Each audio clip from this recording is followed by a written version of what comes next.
Hey, good morning, everyone. Welcome to Upper Michigan today. We are so excited this morning to be outside on this beautiful day.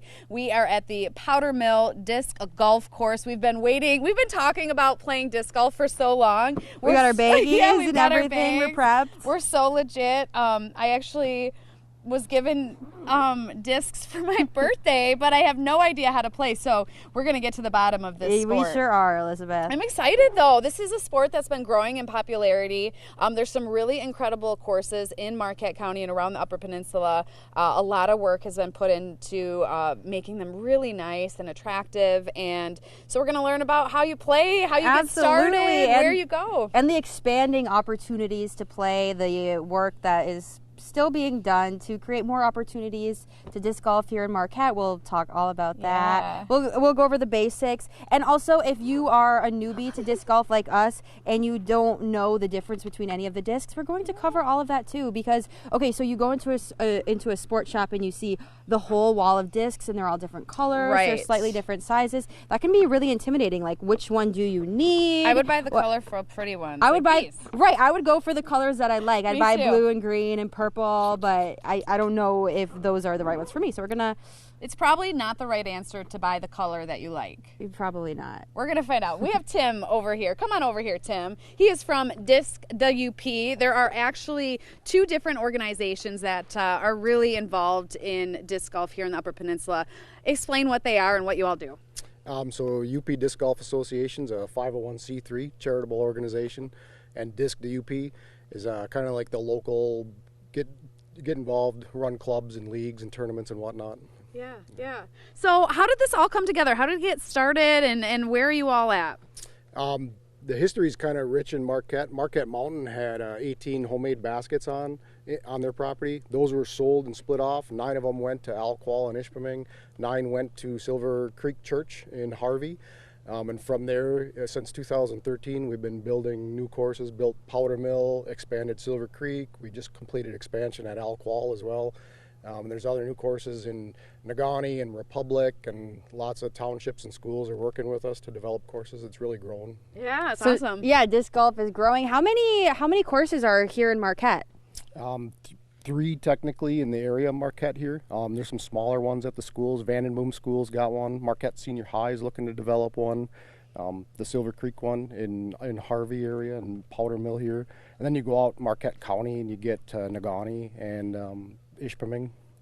So we're here at the Powder Mill course. It's an 18-hole course. Where does this lie in terms of beginner, advanced, player? So all the courses we design have 2 sets of tee pads. Some of them have multiple basket positions. The shorter red tee pad is a skill-based, kind of like golf. I've got a gold tee, a blue tee, and stuff. So beginners can come out and enjoy the red tees, and not have to throw as far, not have to navigate through so many trees, and have more of a fun, relaxing round. And then there's longer advanced tees that are blue tees, and when you start to hone in your skills and get better at it, you can play from the blue tees, and they're more championship level and tournament level tees. We talked about just starting at the championship level. Yeah, I was gonna say to you, what do you think we're gonna be doing today? The championship level or the really basic beginner? You know me, I'm gonna want to start championship, but that's not the right answer. I haven't even thrown a frisbee in probably 10 years. How different is it from playing frisbee? Because I love frisbee, and so that's what makes me think I'm gonna be so great at this. But I have a feeling I'm wrong. Yeah, it's quite a bit different. I mean, the same basic concepts there, throwing it, the disc develops lift and it glides in the air. But disc golf discs tend to turn more to the right, and then they slow down and they get stable and they come back at the end. So you're going to find that the way you throw a frisbee is not going to lend to a good disc golf shot. Oh man, we're going to have work to do. So you have to forget what you know about frisbee. This is disc golf, it's not frisbee, Elizabeth. Fine. So this sport is growing in popularity. Why do you think that is? It's relatively cheap. It's a walk in a park. Disc golf utilizes areas of property that aren't used. It uses rock outcroppings and hilly areas, so it's more of that scenic beauty. And you can get started playing for $10. One disc costs $10. So you could play an entire round with $10. Right, and then when you go to the park to play too, you're not booking a tee time, you're not paying money, you're not renting a cart. And most of the courses are open to the public for free. So there's a few, and because it's growing in popularity. There's some really high-end courses that charge, but it's $5 to $10 a round. Everything here in Marquette County is free, so everybody can play. So how do you raise money then to develop new courses? Because I know you're in the process of developing a new one here. So if you're not charging, how does that all work? So we're a 501c3 charitable group. We take donations. We allow whole sponsorships. Local individuals can sponsor a basket or sponsor a tee, get their name recognized on there. That helps us build the courses. We had a crowdfunding campaign online. We successfully raised money to build a brand new course right across the river over here. Otherwise, we take donations too. We've got donation tubes at the courses at the start of the courses. People can drop a couple bucks in there, play the round first, enjoy the course, then drop a couple dollars in.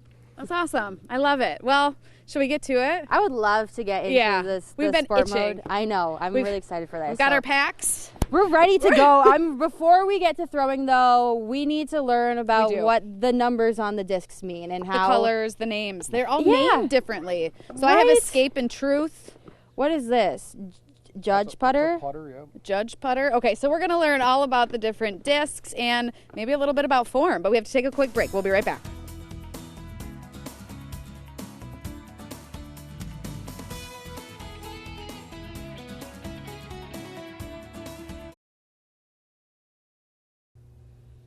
Welcome back to Upper Michigan. Today we are here at the Powder Mill Disc Golf Course with Tim Kopacz of Disc DUP. We are learning more about where to start, first of all, and then what the different discs mean. So if you're a beginner, like Elizabeth and I, we're going through the basics today. That's right.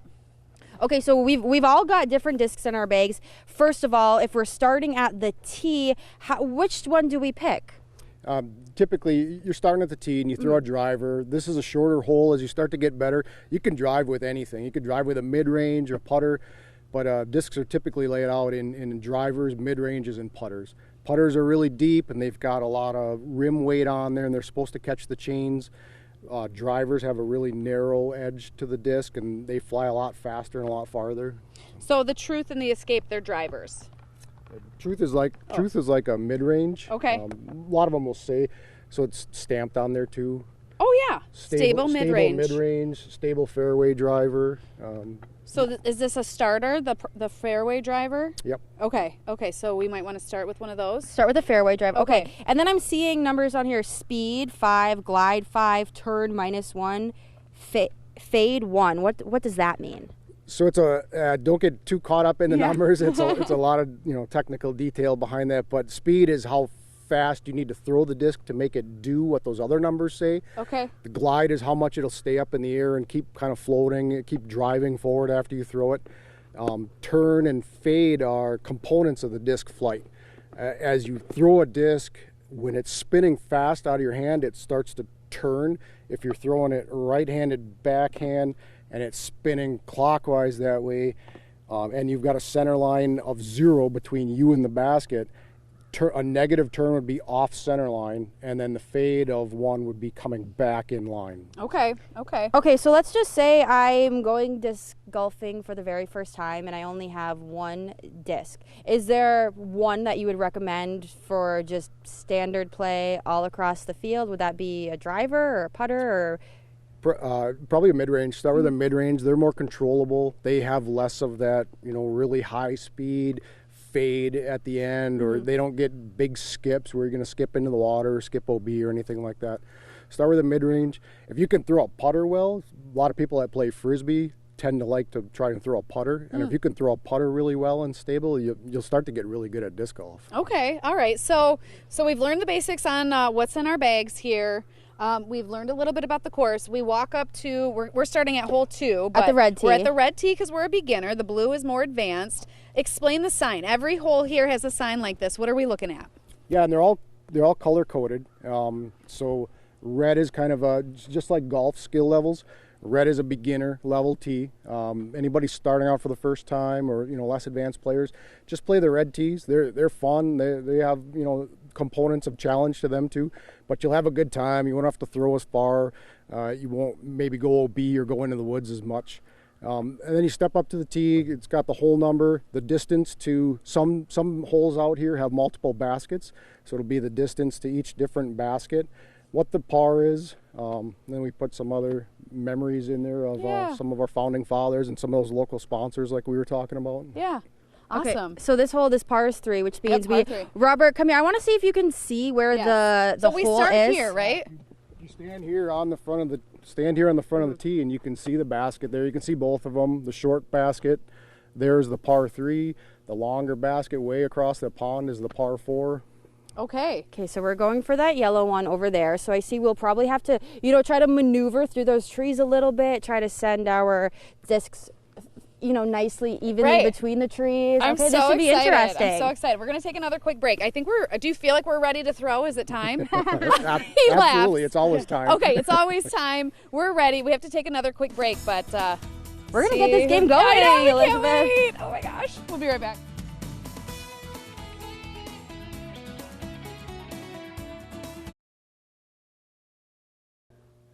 Hey, welcome back to Upper Michigan. Today we are at the 18-hole disc golf course here on Powder Mill Road, back with Tim Kopass of Disc DUP. So we found out during the commercial break that wearing your disc satchel is a sure sign of being a newbie. So just like those lanyards freshman year, we took them off, and now we are ready to throw. So as the expert, can we watch you and see how you maneuver? Let's see your form. Let's see it. You want me to throw it too? Yeah, throw it.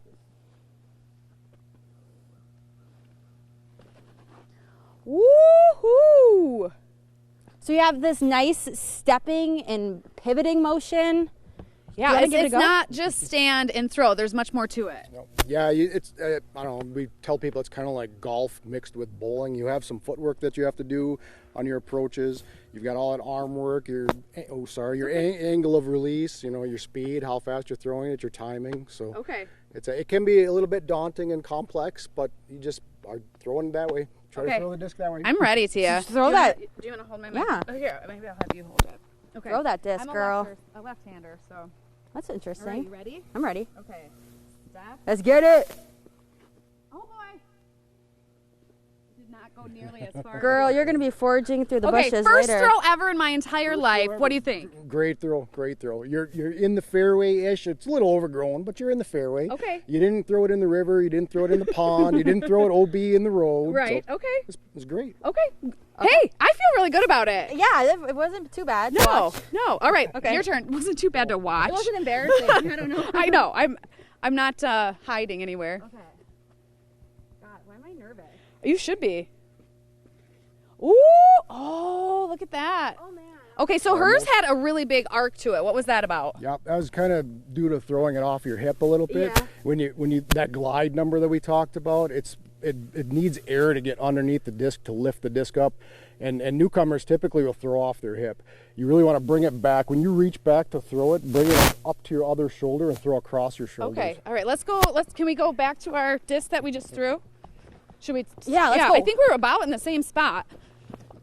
And then just like golf, Here we you go. pick up where it landed and you go from there? Yep. Okay. Okay. Okay.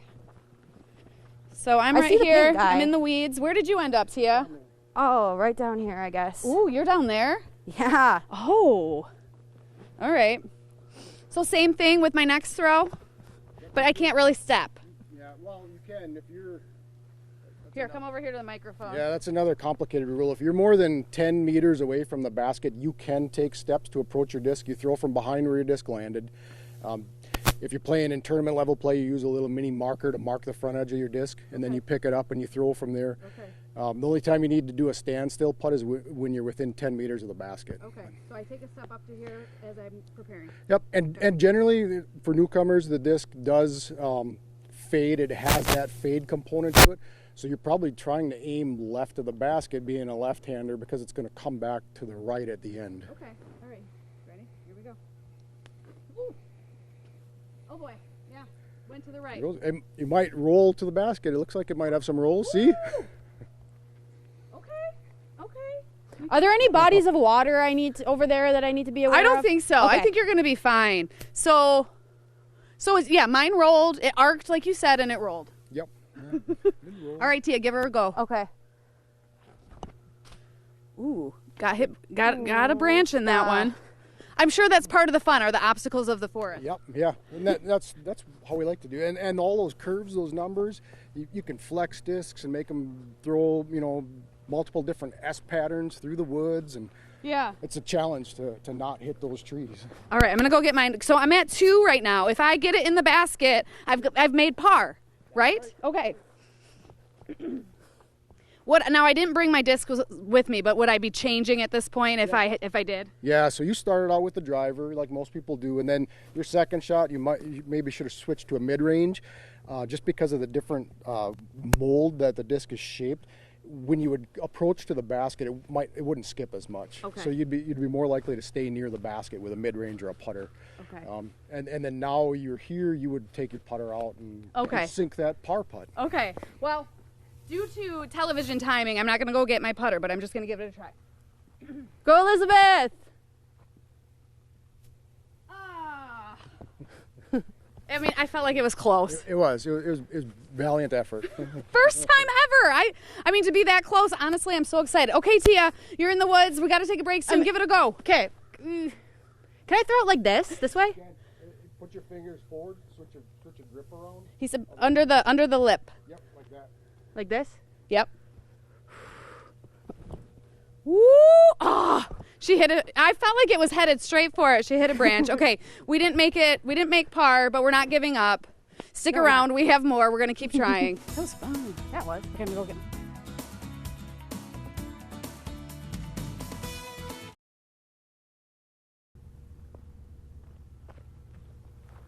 Oof. Oof. All right, my last throw. Oh, we really wanted to make that last throw. I'm like, this is like my 9th throw in this hole. And I couldn't even make that one. I can see why people like this. This is a lot of fun. We've really enjoyed learning about this.